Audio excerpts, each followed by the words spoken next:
الحمد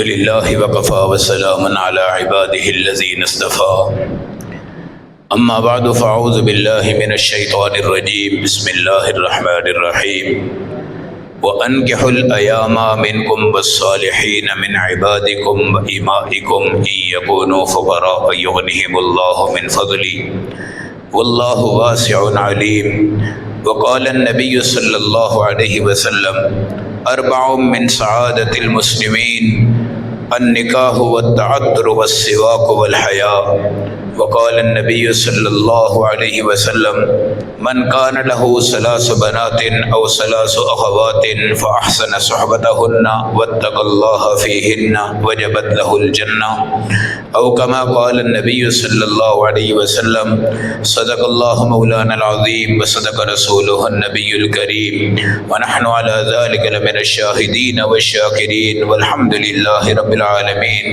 اللهم صل على محمد وعلى آل محمد كما صليت على إبراهيم وعلى آل إبراهيم إنك حميد مجيد اللهم بارك على محمد وعلى آل محمد كما باركت على إبراهيم وعلى آل إبراهيم إنك حميد مجيد۔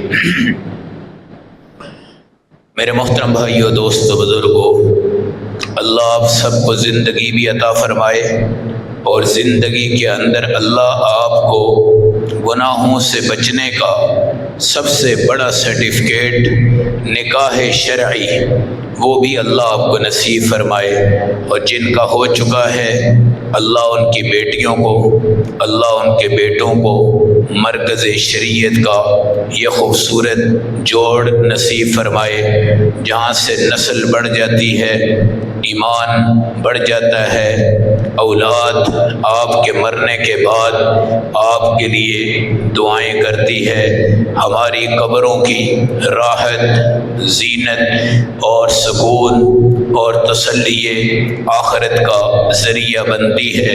میرے نبی کا فرمان ہے اربع من سعادت المرسلین، تمام رسول جتنے آئے چار چیزیں ان کی سنتیں ہیں۔ النکاح، ایک تو وہ نکاح کرتے ہیں، والتعطر، خوشبو لگاتے ہیں، والسواک، مسواک کرتے ہیں، والحیاء، اور حیا پہ چلتے ہیں۔ یہ سب نبیوں کا، سب رسولوں کا عمل ہے۔ نبی ہو کر، رسول ہو کر شادی کرنا، زیادہ شادیاں کرنا کسی قسم کے گناہ کے زمرے میں نہیں آتا۔ سلیمان علیہ السلام، داؤد علیہ السلام 100 بیویوں کے خامد تھے، ہمارے آقا علیہ السلام 11 بیویوں کے خامد تھے۔ حضرت صلی اللہ علیہ وسلم ہو یا سلیمان علیہ السلام ہو یا داؤد علیہ السلام ہو، انہوں نے اپنی بیویوں کے شرعی، جسمانی، روحانی حقوق پورے فرمائے، اور اللہ نے ان کو بڑی خوبصورت اولادوں سے مزین فرمایا ہے۔ تو سب سے پہلے جوانی کے عالم میں شیطانی ایٹم بم سے اگر آپ نے بچنا ہے، آپ نے اپنی زندگی میں نکاح کی طرف بڑھنا ہے۔ حضور سے پوچھا یا رسول اللہ صلی اللہ علیہ وسلم، عورت کا انتخاب کیسے کیا جائے؟ آپ نے فرمایا لحسنہا ولمالہا ولجمالہا ولدینہا فاظفر بذات الدین۔ کوئی بندہ عورت کا حسن دیکھتا ہے، کوئی اس کا جمال دیکھتا ہے، کوئی اس کا مال دیکھتا ہے، کوئی اس کا دین دیکھتا ہے۔ فاظفر بذات الدین تربت یدا، تم دیندار عورت کو تلاش کرو۔ صرف اتنا سرٹیفکیٹ تمہیں مل جائے کہ یہ بیٹی 5 وقت کی نمازی ہے، اور اتنا سرٹیفکیٹ تمہیں مل جائے کہ یہ بیٹا 5 وقت کا نمازی ہے، تو میری آپ کو گارنٹی ہے آپ کو اس کی بیک گراؤنڈ میں جانے کی یا محلے میں پوچھ گچھ کرنے کی کوئی ضرورت نہیں ہے۔ اگر آپ کو یہ کہا گیا ہے بیٹی نماز نہیں پڑھتی، بیٹا نماز نہیں پڑھتا، وہ اللہ کے نافرمان ہیں، وہ آپ کے بھی نافرمان بنیں گے، ساس سسر ان سب کے وہ نافرمان بنیں گے، ان سے خیر کی توقع کبھی نہ رکھنا، نبی پاک کی ہدایت پہ چلنا، فاظفر بذات الدین تربت یداک، دیندار عورت کو تلاش کرو، دینداری دل میں بھی ہے، آپ کے ظاہر میں بھی ہے، 5 وقت کی نماز سب سے بڑی گارنٹی ہے کہ یہ بندہ اللہ کے ہاں قبول ہے، اللہ کے ہاں حسین ہے، اللہ کے ہاں جمیل ہے، اللہ کے ہاں باکمال ہے۔ یہ سوال کرنا کہ بیٹا سیٹ نہیں ہوا اور ابھی اس کی جاب نہیں لگی، اور بیٹی ابھی اس کا جہیز نہیں بنا، اور بیٹی ابھی اس کے معیار کا رشتہ نہیں بنا، یہ زندگی آپ کی برف کی طرح پگھل رہی ہے۔ اس وقت 1448 ہجری میں شرع اموات 40 سال 45 سال کی عمر میں ہو رہی ہے، اور اکثر دنیا 40 سے 50 سال میں مر رہی ہے۔ اپنی بیٹیوں کو جہیز کی لالچ میں بوڑھا مت کرو، اپنے بیٹوں کو اس چکر میں بوڑھا مت کرو کہ ان کے پاس رزق نہیں۔ میرے اللہ کا اعلان سنو، انکحوا الایام منکم والصالحین من عبادکم وإمائکم ان یکونوا فقراء یغنہم اللہ من فضلہ، جاؤ تم نکاح کر لو، اللہ تمہیں غربت کے بعد، فقیری کے بعد امیری میں تبدیل کر دے گا، عمرہ کر لو، اللہ تمہیں امیری میں تبدیل کر لے گا۔ حج کا موقع ہے، یہ مت سوچو حج پہ 13-14 لاکھ لگاؤں گا، اللہ کہتے تم حج کرو، میں اپنے گھر سے تمہیں امیر بنا کے بھیجوں گا، نیکیوں کا بھی امیر بناؤں گا، دولت کا بھی امیر بناؤں گا۔ کوئی بندہ ایسا دنیا میں کھڑا ہو کر یہ بات نہیں کر سکتا کہ میں عمرے کے بعد دیوالیہ ہو گیا، یا حج کے بعد دیوالیہ ہو گیا، یا زکوٰۃ دینے کے بعد دیوالیہ ہو گیا، یا صدقہ دینے کے بعد دیوالیہ ہو گیا۔ خدا کی قسم ایسی کوئی بات نہیں۔ ہمارے مدارس ہیں جہاں پہ مسکین فقیر بچے پڑھتے ہیں، اور میں نے اپنی زندگی کی روٹین یہ بنائی ہے، آپ کو صرف اس لیے بتاتا ہوں کہ اللہ کے راستے میں دینے کا انجام کیا ہوتا ہے۔ ہم اپنی طاقت کے مطابق ہفتے کے کسی ایک دن میں ان بچوں کو اپنی طاقت کے مطابق کوئی ناشتہ، کوئی سموسہ، کوئی مٹھائی، کوئی ٹافیاں، کوئی چیزیں بانٹ دیتے ہیں۔ اسی رات سے پہلے اللہ ہمیں اس کا 10% بڑھا کے ہمارے ہاتھوں میں لے آتا ہے۔ یہ نسخہ ہمارا ذاتی ہے، آپ اس نسخے پہ چلیں۔ نکاح میں کبھی یہ مت سوچیں کہ بھائی امیر ہے کریں گے، غریب ہے نہیں کریں گے۔ صحابی آیا میرے نبی سے کہنے لگا یا رسول اللہ، یہ عورت آئی ہے، آپ صلی اللہ علیہ وسلم سے کہنے لگی اللہ کے نبی میں اپنے آپ کو آپ کے لیے ہبہ کرتی ہوں، گفٹ کرتی ہوں، آپ مجھ سے نکاح کر لیں۔ حدیث میں آتا ہے نبی پاک نے نگاہیں اٹھائی، اس عورت کو دیکھا، پھر آپ نے نگاہیں نیچے کر لی، آپ نے فرمایا مالی لک حاجت، مجھے اب نکاح کی کوئی ضرورت نہیں ہے۔ اس لیے اگر آپ کا بیٹا ہے، آپ کی بیٹی ہے، نکاح ہو رہا ہے، نکاح سے پہلے بیٹی کو جاؤ کہہ دو کہ بیٹے کو دیکھ لو، بیٹا بیٹی کو دیکھ لے، بڑوں کی سرپرستی میں دیکھ لے، اچھی طرح سے دیکھ لے۔ اگر نکاح کی نیت ہے، اگر آپ کی صرف ملاقاتوں کی نیت ہے، بالکل نہیں، جا کر بیٹے کو دکھا دے، بیٹا بیٹی کو دیکھے، بیٹی بیٹے کو دیکھے۔ حضور نے حضرت جابر سے پوچھا کہ تو نے نکاح کر لیا ہے؟ کہا کر لیا ہے۔ فرمایا فلاں قبیلے میں کی ہے؟ نبی پاک نے فرمایا نکاح سے پہلے عورت کو دیکھا تھا؟ کہا نہیں دیکھا۔ حضور نے فرمایا اس کو دیکھ لیتا، کیونکہ اس قبیلے کی کچھ عورتیں ایسی ہیں جن کی آنکھوں میں بھینگا پن ہوتا ہے، لہذا اچھی طرح دیکھ لینا چاہیے، تاکہ ہم نے شادی کے بعد ایک زندگی گزارنی ہے اور اس میں کسی قسم کی کوئی تلخی پیدا نہ ہو۔ تو نکاح کے بعد سے پچھتانا بہتر ہے کہ آپ بیٹی کو دکھائیں، بیٹے کو دکھائیں، سرپرستی میں دکھائیں، سامنے لائیں۔ نکاح کی غرض سے پہلے صورت کو دیکھنے کے بعد انسان کو آگے بڑھنا چاہیے۔ ہن لباس لکم انتم لباس لہن، بیٹا آیا، بیٹی آئی، نکاح ہوا، ایجاب ہو گیا، قبول ہو گیا۔ پھر حضور نے فرمایا نکاح مسجد میں کرو، کبھی مسجد میں والے نکاح سے انشاءاللہ طلاق بچوں کو نہیں ہوگی۔ ہم نکاح کرتے ہیں شادی ہال میں، نکاح کرتے ہیں ڈھول باجوں میں، نکاح کرتے ہیں گانوں میں، نکاح کرتے ہیں مراسیوں میں۔ نکاح کے اندر اگر آپ مسجد میں کریں گے، ہماری بہنیں، ہماری بیٹیاں، ہماری دادیاں، ہماری نانیاں جس قسم کا لباس نکاح میں پہن کے آتی ہیں، خدا ہمیں معاف فرمائے۔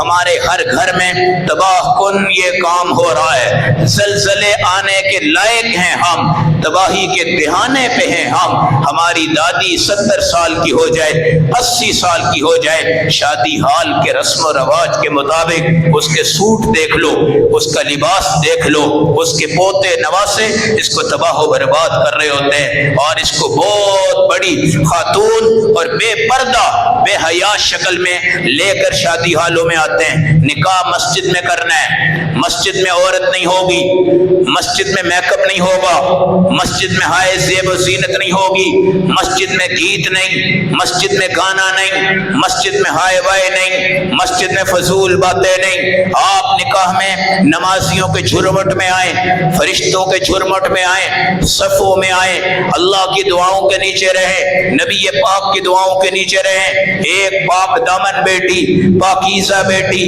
باحیا بیٹی اس کو بنائیں، سواریں، بنا کر ایمان کی جھلک، دین کی جھلک، نماز کی جھلک، قرآن کی جھلک اس پردے کے نیچے اپنی بیٹی کو رخصت کرو۔ اپنے ایمان کو، نبی کی سنت کو، صحابہ کے عمل کو ہر جگہ پہ غالب کرو۔ شادی بیاہ میں ہم اپنا دین پیش کریں، ہم اپنے دین کو بگاڑیں مت۔ شادی بیاہ میں اپنی حیا پیش کریں، حیا کو بگاڑیں مت۔ شادی بیاہ میں دینی روایت کو قائم رکھو، برباد مت کرو۔ شادی بیاہ کے اندر دین کے مزاج کو دنیا کو دکھاؤ، ہلاؤ نہیں، ختم نہیں کرو۔ ان پاکیزہ بیٹیوں کو، ان ننھی منی بچیوں کو ان پاکیزہ چادروں کے نیچے مسجد کے نکاح کی صورت میں آگے بڑھا دو۔ انشاءاللہ بیٹی اور بیٹا کبھی طلاق کی طرف نہیں بڑھیں گے، فساد کی طرف نہیں بڑھیں گے، حرام کی طرف نہیں بڑھیں گے۔ اپنے مقدس رشتوں کو مقدس بناؤ۔ ہن لباس لکم، عورت مرد کا لباس ہے، انتم لباس لہن، تم عورت کا لباس ہو۔ اللہ رب العزت نے تمہاری زندگی میں تمہاری شرمگاہوں کو ملایا ہے۔ آپ کی شرمگاہ غیر کے لیے حرام، بیوی غیر کے لیے حرام۔ اب آپ اس کی طرف جاؤ، معاشرے کے لبکتے چمکتے دمکتے لباس، برق لباس، زیب و زینت، میک اپ، بیوٹی پارلر، اپنے آپ کو سرجری کروا کر جوان کرنے والی خواتین، یہ قیامت کی بڑی علامات میں سے ایک علامت ہے کہ بوڑھی عورت بوڑھا نہ بننا چاہے، بوڑھا مرد بوڑھا نہ بننا چاہے، جوان بننا چاہے۔ راستے میں چلتے چلتے مرد شکار بن گیا، گھر میں آ کے بیوی کو طلاق دے دی۔ نبی پاک نے فرمایا تم جاؤ، شیطان تمہارے پیچھے ہے۔ اگر عورت کی طرف نگاہ پڑے راستے سے واپس آ جاؤ، بیوی کو کہہ دو آؤ میرے ساتھ ملاقات کر لو، تاکہ میری خواہشات، شیطان کا غلبہ، شیطان کا حملہ ختم ہو جائے۔ 2-4 منٹ کی باتیں بندے کو تباہ و برباد کر دیتی ہیں۔ حضرت علی سے میرے نبی نے فرمایا جب تو راستے میں جائے اگر تیری نگاہ کسی عورت پہ پڑ جائے، پہلی نگاہ حلال ہے، کوئی گناہ نہیں، دوبارہ اپنا ارادہ کر کر، نیت کر کر دوبارہ سے اس عورت کو دیکھو گے، یہ نگاہ حرام ہے۔ حضرت علی سے پوچھا اور صحابہ سے پوچھا بتاؤ کون سی عورت سب سے افضل ہے؟ صحابہ نے اپنے اپنے جواب دیے۔ حضرت علی چلے گئے، اما فاطمہ سے کہنے لگے نبی پاک پر سوال آیا ہے کون سی عورت سب سے اچھی ہے؟ حضرت فاطمہ پاک دامنی کا مرکز تھی، حیا کا پیکر تھی، حضرت علی کی اہلیہ تھی، حسن جیسے جنت والوں کی ماں تھی۔ تھی حسین جیسے جنت والوں کی، ماں تھی کربلا والوں کی، سربراہ تھی جنت کی جوان عورتوں کی، سربراہ تھی۔ خدا کی قسم ان پر ایمان کی جھلک اور ان کی سادگی، ان کی تواضع، گھر میں کیسی قناعت، گھر میں کیسا صبر، گھر میں میاں کے ساتھ کیسے گزارا، گھر میں غربت کے باوجود نبی پاک کے صحابہ میں کروڑ پتی صحابہ بھی تھے، لاکھ پتی صحابہ بھی تھے، ہر چیز موجود تھی۔ ہر بندہ یہ چاہتا ہے کہیں نہ کہیں کچھ مالدار رشتہ ہو جائے، لیکن میرے نبی نے حضرت علی کے رشتے کو قبول فرمایا، حضرت عثمان نے ان کے تمام اخراجات کو برداشت کیا، اور یہ کرنے کے بعد آپ صلی اللہ علیہ وسلم نے بیٹی کا نکاح حضرت علی کے گھر میں کیا ہے، جہاں پہ غربت تھی اور جہاں پہ صبر کا ایک عظیم مرکز تھا۔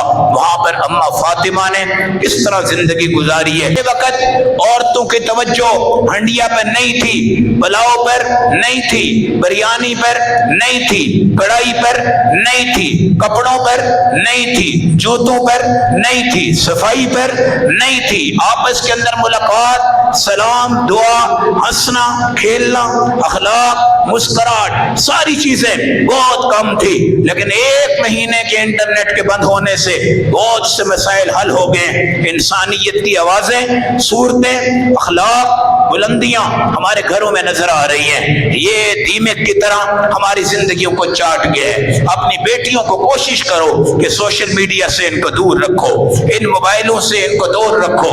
پہلے ہی منگنی پہ پیغام آ جاتا ہے کہ جناب ہم تمہیں بڑا موبائل لے کے دے رہے اور ہم سے تم نے رابطہ رکھنا ہے، اور یہ کال کول آگے پیچھے، یہ تمام چیزیں ہماری زندگی کو مجروح کر رہی ہیں۔ آج سے پہلے جب صرف PTCL کا سیٹ لگتا تھا اور موبائل ہوتا ہی کوئی نہیں تھا، ٹی وی گھروں میں نہیں ہوتا تھا، جس کے گھر میں ٹی وی آ جاتا تھا وہ پورے محلے میں ایک بڑا آدمی شمار کیا جاتا تھا، اور جس کے ہاں PTCL کا موبائل یہ فون لگ جاتا وہ بھی اپنے آپ کو بڑا سمجھتا تھا، اور اسی پر ان کی توجہ تھی، مگر اس میں ہم کچھ نہیں کر سکتے تھے، میسج نہیں کر سکتے تھے، صرف کال ریسیو کرنی ہے اور اگلے بندے کو کال کرنی ہے۔ اس میں کوئی تصویر نہیں تھی، کوئی چیز نہیں تھی۔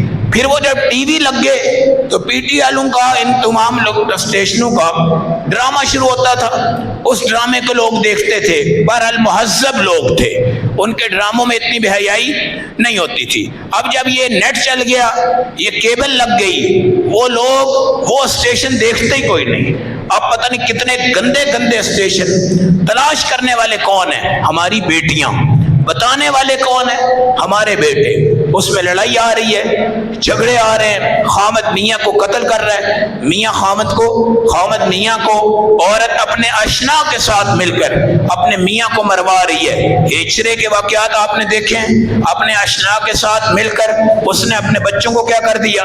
قتل کر دیا۔ یہ حالات کی بے دردی اور دنیا کے فساد اور مادوں کی خرابیاں، دین سے دوریاں، یہ سب آپ نے ختم کر کر ایک مقدس نکاح کے رشتے قائم کر کر میاں کو بتانا ہے کہ بیٹا سہاگ رات سے پہلے وضو کر لے، مصلی بچھا لے۔ بیوی کو بھی کہنا وضو کرے، مصلی بچھائے، 2 رکعت شکرانے کے نفل تو پڑھا، تیری بیوی مصلی پر تیرے پیچھے 2 رکعت نماز پڑھے، اس کے بعد بیوی سے ہاتھ ملاؤ، بیوی سے ملاقات کرو، بیوی کو گفٹ دو، بیوی کو تحفہ دو، مگر یہ بتا کر کہ میری بنیاد نماز، تیری بنیاد نماز، میری بنیاد عبادت، تیری بنیاد عبادت، میری بنیاد اللہ کا دین مقدم ہو، تیری بنیاد اللہ کا دین مقدم ہو۔ نماز کے بغیر ہماری شادی نہیں چل سکتی، نکاح نہیں چل سکتا، کوئی ایسا ویسا مسئلہ نہیں چل سکتا۔ یہ سارا نظام ہم نے اپنی اولادوں کو سکھانا ہے۔ ادبوا اولادکم علی 3 خصال،